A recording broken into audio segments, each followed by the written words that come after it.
Eu amo contar histórias. Eu amo conhecer gente diferente e eu amo me sentir diferente, porque é assim que eu sei que eu tô aprendendo alguma coisa.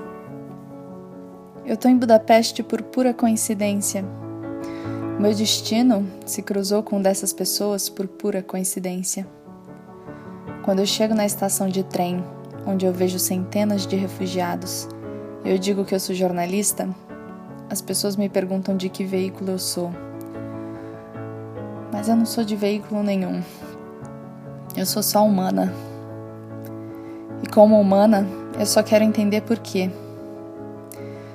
Por que a gente trata seres humanos como números e por que a gente transforma linhas imaginárias em obstáculos intransponíveis. Quando eu chego naquela estação de trem, todos os dias, e eu converso com gente diferente de mim, eu penso muito em como eu espero não reencontrar nenhuma daquelas pessoas de novo no dia seguinte.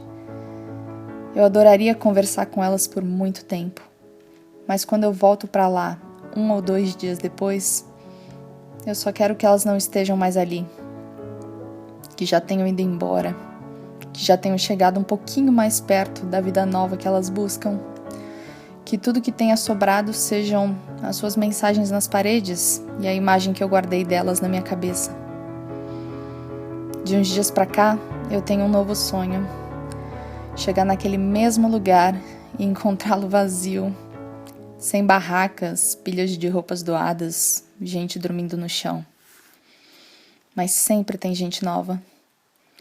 E quando o meu olhar cruza com o das pessoas que ainda estão ali, eu tento me lembrar de tudo que elas já enfrentaram. Tento pensar nas centenas de pessoas que nunca chegaram ali, que ficaram na fronteira, no mar, nas bombas que explodiam perto de casa. Quando eu olho para quem já conseguiu chegar ali, eu tento sorrir por um segundo que seja, como quem tenta dizer: eu não queria que nossos olhares precisassem se cruzar. Eu não queria que você tivesse que estar aqui. Mas já que tem que estar, aguente firme. Boa sorte. Eu não tenho a menor ideia de como é a sensação de abandonar a própria casa. De abandonar o resto da família, os amigos e tudo que já é conhecido, porque essa é a melhor opção. Eu não consigo entender como é a melhor opção. E o máximo que eu consigo sentir de dor que se aproxime minimamente disso é só a gastrite nervosa com que eu acordo todas as manhãs pensando nessa gente. Em quem já foi embora, em quem tá chegando, em quem nunca vai conseguir chegar ali. Eu amo contar histórias porque elas me lembram de que existem pessoas com histórias e sentimentos muito semelhantes aos nossos.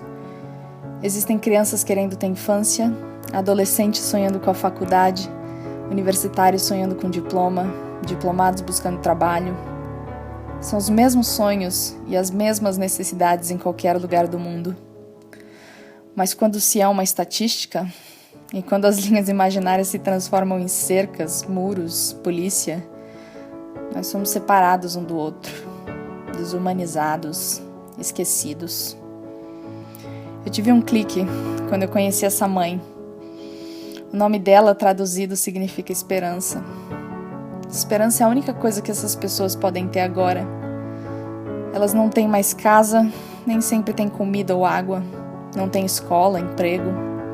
Elas só têm o hoje. E com ele, a esperança de que amanhã vai ser melhor. Não existe uma opção diferente de acreditar nisso. É uma dívida que a humanidade tem consigo mesma. Amanhã precisa ser melhor.